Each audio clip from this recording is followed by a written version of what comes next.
We are uncovering events forgotten in the dusty pages of history.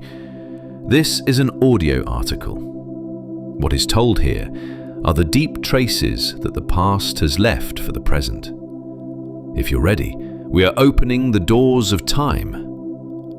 Now, the 1509 Istanbul earthquake, the Little Apocalypse. In the dusty pages of history, there are moments that forever change a city, an empire, and destiny. Today, we are taking you back 500 years to Istanbul, the heart of the Ottoman Empire. But this is not a glittering story of conquests and victories. This is the story of the earth's anger, the sea's rebellion, and a city's helplessness. This is the story of the Little Apocalypse. When the calendars showed September 10th, 1509, at around 4 in the morning, Istanbul was shaken with a force it had never witnessed before. As the earth rocked like a cradle, the sleeping city awoke to a nightmare. This was one of the largest earthquakes in history. Its magnitude is estimated to be between 7.2 and 8.0 on today's scales.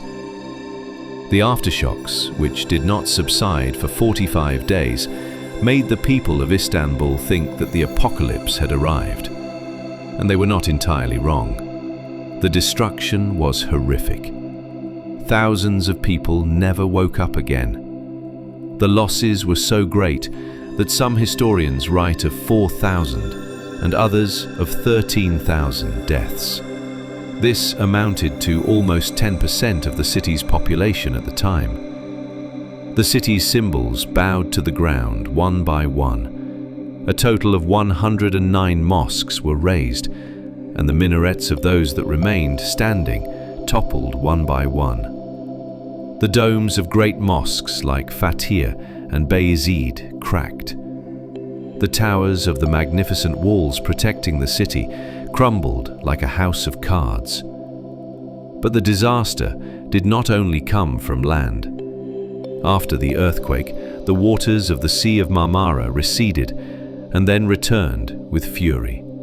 Giant tsunami waves reaching a height of 6 meters overflowed the walls of the historical peninsula and Galata, flooding the city. They swept houses and shops with them and dragged them into the sea. And what about the palace? Even Topkapi Palace, the center of the empire, had its share of this wrath. Sultan Bayezid II's bedroom completely collapsed, but the Sultan was saved from certain death because he was not in his room that night. After this event, the Sultan stayed in a tent set up in the palace garden for 10 days and then temporarily moved the administration of the state to Edirne. The Little Apocalypse did not just reshape buildings, but an entire city.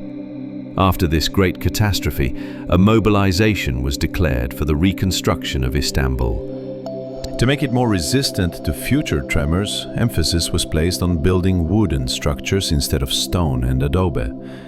The city was reborn from its ashes, but the bitter memory of the Kıyamet-i or Little Apocalypse, was not forgotten for generations.